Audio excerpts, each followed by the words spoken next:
किसी पुराने शहर में एक विचित्र और भूतिया किला था जिसे चिरागगढ़ के नाम से जाना जाता था। इस किले के बारे में कई किस्से और कहानियां प्रसिद्ध थी, लेकिन कोई भी नहीं जानता था कि ये किला असलियत में कैसा है। वहाँ रहने वाले लोग इसके पास भी जाने से डरते थे, क्योंकि यह किला सुनसान और डरावना दिखता था। एक बार की बात है, गांव के एक युवक का नाम रवि था। वह खुद को डर से काबू में करने वाला और साहसी लड़का था।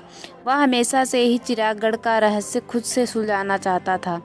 उसके दोस्त और परिवार ने उसे रोकने की बहुत कोशिश की, लेकिन रवि का साहस अद्भुत था। वह जानता था कि इस किले का रहस्य कितना भी भयंकर क्यों ना हो, वह बिना डरे ही इसका पता लगा सकता है।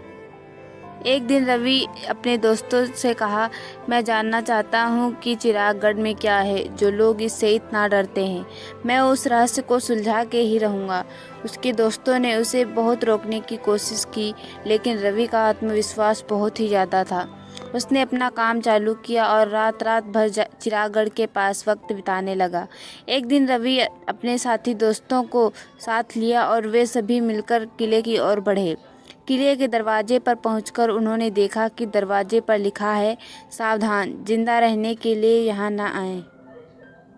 रवि ने अपने दोस्तों से कहा, यह किला खतरनाक और भूतिया किला हो सकता है, लेकिन हमें यहाँ जाना होगा कि अंदर क्या है, ताकि हम इसके रहस्य को समझ सकें।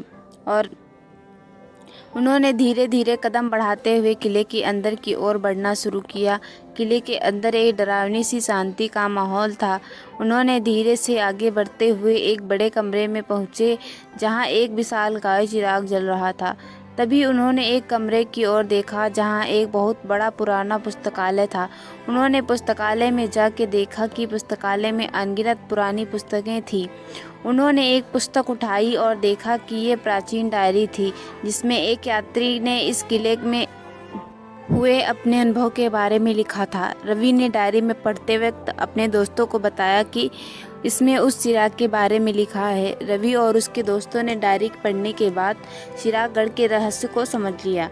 किले के अंदर वह चिराग शक्तिशाली मंत्रों और जादू से बंधा हुआ था, जिसे एक प्राचीन योगी ने बनाया था। इस कारण से ही यहाँ डरावनी आवाज़ें आती हैं। वहाँ कोई भी भूत नहीं था। उस डायरी में लिखे हुए मंत्र के अनुसार उस चिराग को बुझाया जा सकता था। उसके दोस्तों ने उस मंत्र की मदद से उस चिराग को बुझा दिया। तब से उस किले के पास से डरावनी आवाज़ें आनी बंद हो गईं। गांव वालों ने भी रवि की बहादुरी की बहुत तारीफ की और उस गांव के लोग फिर बिना किसी डर के वहां चैन से रहने लगे। सीख, इस कहानी से हमें यह सीख मिलती है कि डर का सामना करने से ही हम उस डर पर विजय पा सकते हैं। आपको ये कहानी कैसी लगी कमेंट में ज़रूर बताइए। वीडियो को लाइक ज़रूर कीजिए और मेरे चैनल को सब्सक्राइब कीजिए और